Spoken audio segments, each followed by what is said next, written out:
कभी भी ध्यान रख करके चलो, इस बात को ध्यान में रख करके चलना, जैन कुल में हमने जन्म लिया।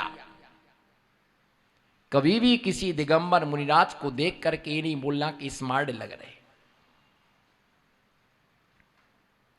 दिगंबर मुनिराज को देख कर कभी ये नहीं कहना कि स्मार्ट लग रहे हैं।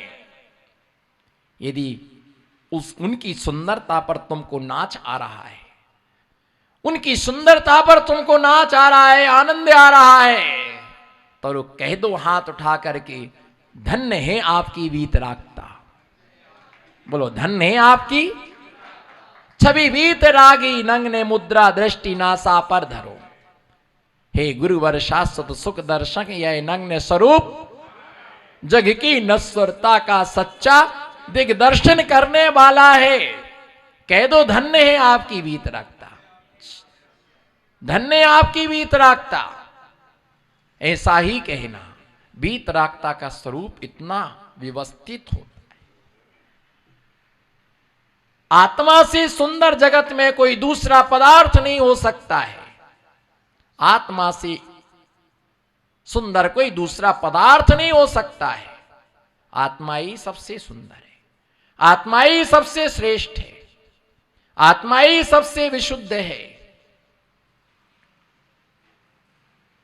भैया ध्यान रख करके चलना। साधु त्याग में जीते, तपस्या में जीते, आनंद में जीते, विशुद्धि में जीते हैं। वो शरीर की अपेक्षा नहीं, वो शरीर की उपेक्षा करते हैं। उन्हें शरीर खास नहीं होता है, वो शरीर से उदास होते हैं। क्या होते हैं? वो शरीर से उदास होते हैं। इसके लिए किराए का घर समझते हैं और उसे उतना भोजन देते हैं कि जिससे हमारा 24 घंटे का काम चल जाए।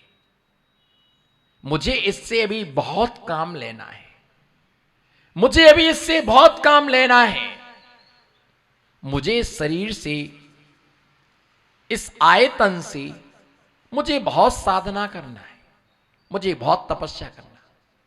देखिए, जो युवा, जितने भी युवा बैठे हमारे तरफ देखो, जो युवा जवानी में जरूरत से ज्यादा वर्क करते हैं, सुनना युवाओं, भौतिकता की चकाचौंध में मत भरो।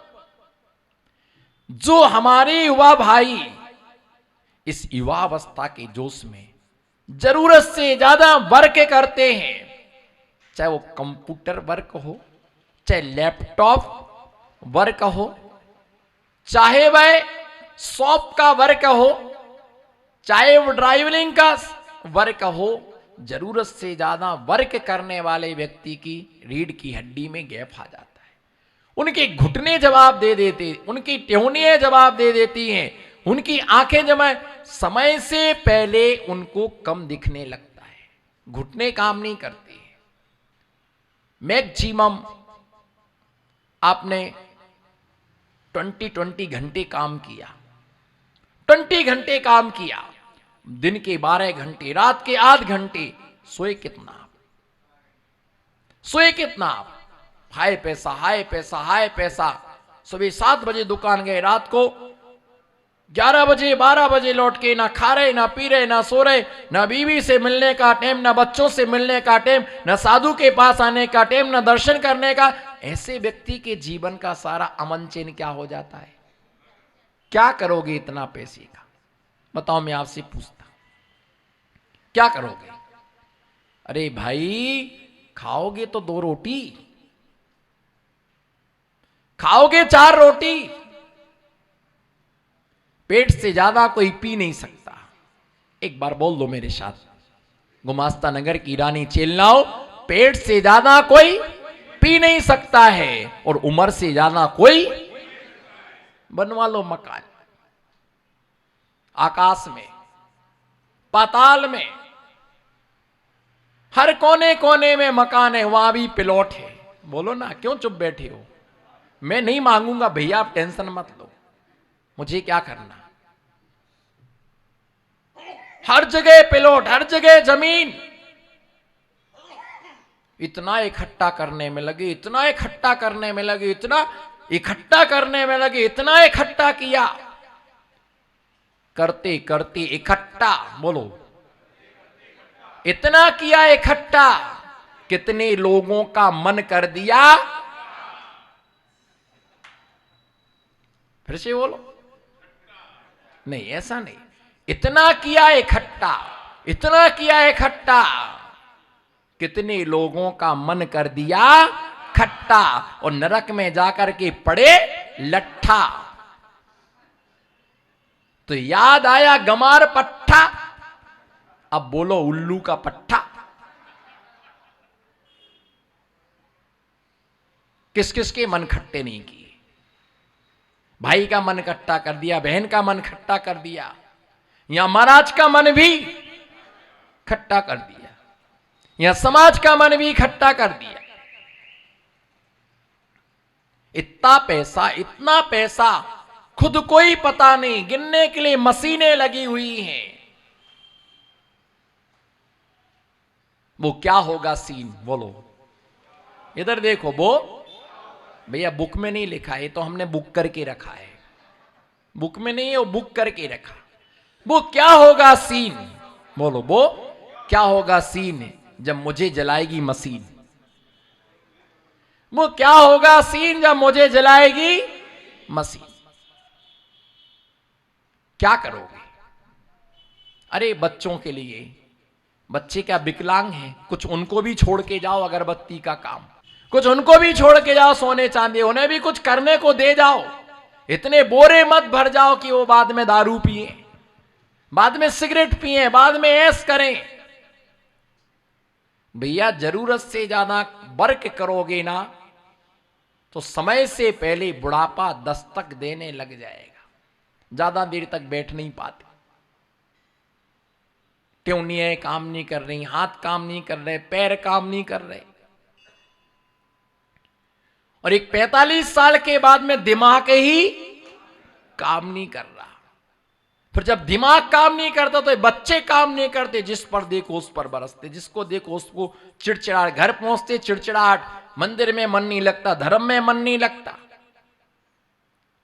इसलिए किसी गुरु को पकड़ के रखो। क्या? किसी गुरु को पकड़ के रखो कि गुरुवर, जब मेरा बैलेंस बिगड़ने लग जाए, बोलो, जब मेरे हार्ट का बैलेंस बिगड़ने लग जाए, मेरे मन का बैलेंस बिगड़ने लग जाए, वचनों का बैलेंस बिगड़ने लग जाए, मेरी बॉडी का बैलेंस बिगड़ने लग जाए, उस समय गुरुवर आप संभाल लेना। बोलो गुरुवर, उस समय आप संभाल लेना मुझे, आप पर ही हमको भरोसा है। बच्चे तो छोड़ के विदेश चले गए, या हम चले जाएंगे तो ऑनलाइन आग लगाएंगे, आ तो सकेंगे नहीं। हमको क्या घूर घूर के देख रहे? छोरा छोरी तुम्हारे गए, घूर घूर के मुझे देख रहे, मुझे क्या लेना देना? थे का थे जाड़ो, हु का हु जाड़े। भैया ध्यान रख करके चलना। इसलिए उतना ही करो जितने से अपना परिवार अच्छी तरह से चल जाए, जिससे हम दान धर्म अच्छे से कर सके। ऐसी वस्तु को मत लाओ कि जो हर समय हमारे सिर पर क्या रहे, बोझ रहे। इतना मत कमाओ दाम। बोलो चौधरी जी, उदास उदास बैठे हो, बिक्री कल कम हुई क्या? भैया इतना मत कमाओ दाम। बोलो, इतना मत कमाओ दाम कि दिन भर लगाते बैठो।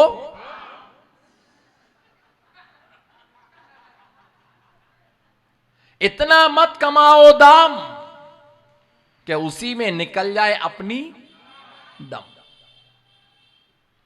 बिल्कुल ठंडक से काम जो है उसे ठंडा करके आराम से खाओ पियो। जो भर रहे हो उसको थोड़ा बाहर निकालो। खाली करते जाओगे, दान करोगे, तुम्हारे लिए दिमाग में ठंडक रहेगी, हमने इतना बोलो ना, हमने इतना दान किया, हमने इतना। अरे दान करने की तुम्हारे अंदर भावना तो थी, लेकिन करें कहां? गुरु का आशीर्वाद मिला, आपको एक काम करना है जी, चलो कम से कम इतना मौका तो मिला। अच्छा, दान देने में खुशी हुई कि नहीं? बोलो, हां बोलो, ना बोलो। खुशी हुई। जिसे दान देने में खुशी होती है, उसकी खुशी का प्रमाण पत्र आपके पास क्या है? क्या है बताओ? जिसे खुशी नहीं होती, जो दुखी हो जाता, आपको ग्रंथ प्रकाशित कराना, आपको जिनवाणी चैनल पर प्रवचन चलाना, आपको इतना कर सकते हो तो आप करिए। 1 रुपये तो किया नहीं, पूरे गांव में हल्ला और मचा दिया, बोले महाराज जी पैसा मांग रहे, मुझे छोरा छोरियों के ब्याह करना है और लद्दाख घूमने जाना है, तो इंदौर से भी इकट्ठा कर लूं, थोड़ा टिकट बन जाए तो हेलीकॉप्टर से जाऊंगा भैया, सब बच्चे स्कूलों में पहुंचाना है तो फीस तो लगेगी, तो इसलिए मांग रहे है ना। दिया तो 1 रुपये नहीं, और ये और कह दिया कि महाराज जी कहे कि ये तो पूछते, तो अगर आपको किसी ने कहा कि महाराज जी हमसे बोलो पैसे मांग रहे, तो आप ये तो पूछो कि भैया काय के लिए मांग रहे, क्यों मांग रहे पैसे? अरे तुम ये कहो कि महाराज ने हमको ग्रंथ प्रकाशन करने की प्रेरणा दी, अब आपकी जितनी शक्ति हो आप उतना करो, और नहीं है शक्ति तो ये कहो कि महाराज जी आशीर्वाद दीजिए, आने वाले समय में हम कर देंगे। हाँ, सौभाग्य नहीं भी कर सकते कोई बात नहीं, तो पर एक कहो कि लेकिन व्यर्थ की बातें करके कर में बांधना, महान ज्ञानावरणी कर्म का, और खुशी का मतलब ये है कि आपको ग्रंथ प्रकाशन का, अन्य किसी कार्य का प्रेरणा से आपको मिला, तो अब ये सोचना कि मुझे ऐसा मौका मिला, और गुरुवर कभी जरूरत पड़े तो और हमको ऐसी मौका, हमारी जो शक्ति, फूल नहीं तो बोलो ना, बोलो तो कम से कम मत देना, बोलो तो फूल नहीं तो कम से कम। और किसी से मैंने कहा कि आपको एक ग्रंथ छपवाना है, माना सब आपका ही है, सब तो दो, तो कुछ तो दो, हमारा है तो नहीं, सभी आपका है। अरे आप बोलो तो आप, अरे सब हमारा है तो कम से कम कुछ तो दो, बनवाओ तो, नहीं आप ही का है सब, हम भी नहीं, तेरे को नहीं चाहिए, तेरे को नहीं चाहिए मुझे, आप तो ग्रंथ छपवा दो, आप तो जिनवाणी चैनल पर प्रवचन चलवा दो, मुझे आपको नहीं चाहिए। तुमको रख के और एक बीमारी पाल लो, एक गाय लेके कहां चलेंगे हम रस्सी पकड़ के? अभी तुमको रख ले तो सवेरे से आ जाएगा नित्यम महाराज जी दूध कहां से पिलाऊंगा मैं, महाराज जी बिस्किट, पिज्जा, पोए, जलेबी।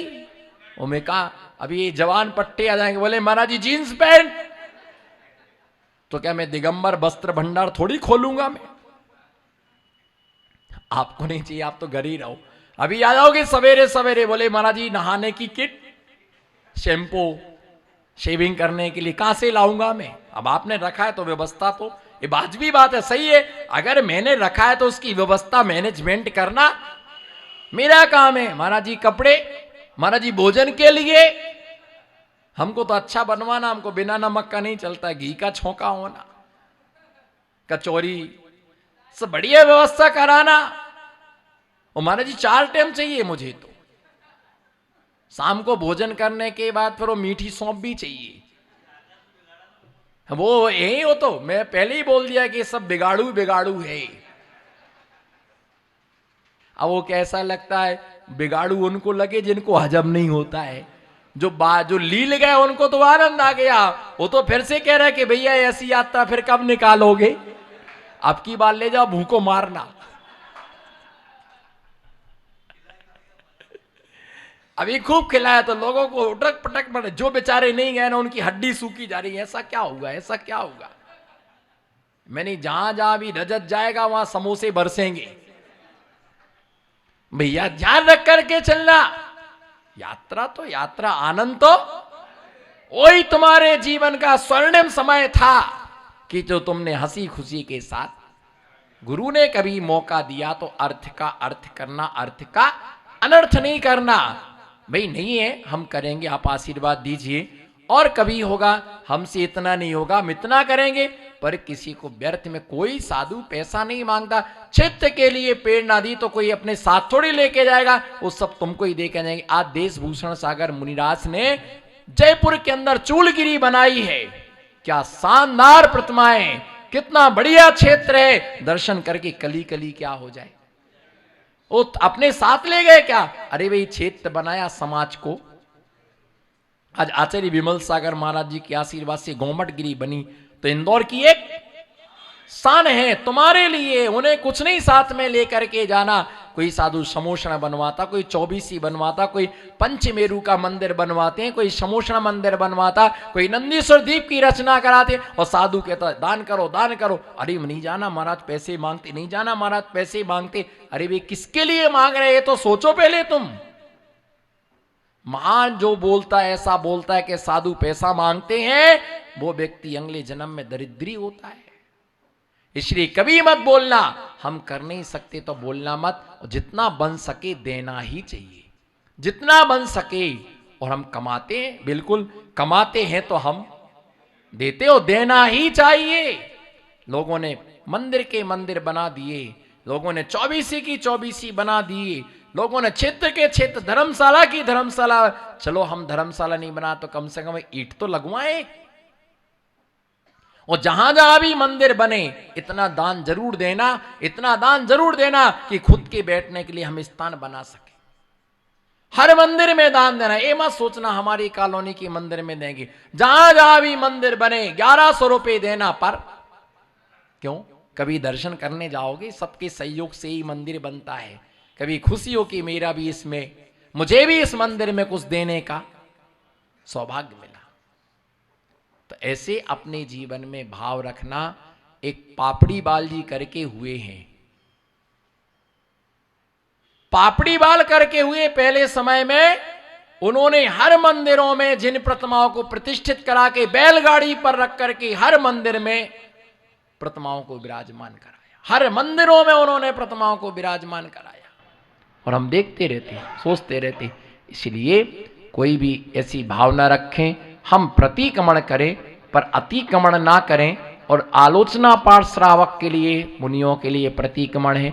वे अपनी साधना आराधना करते हैं। ऐसे जो क्या है अतिक्रम, व्यतिक्रम, अतिचार, अनाचार की जो व्याख्या है आने वाले समय में आचार्य महाराज स्वयं अगले 9वें छंद में करेंगे। इसी मंगल भावना के साथ आज की देशना से मैं विश्रांति लेता हूँ। ओम नमः। सबको क्षमा, सबसे क्षमा।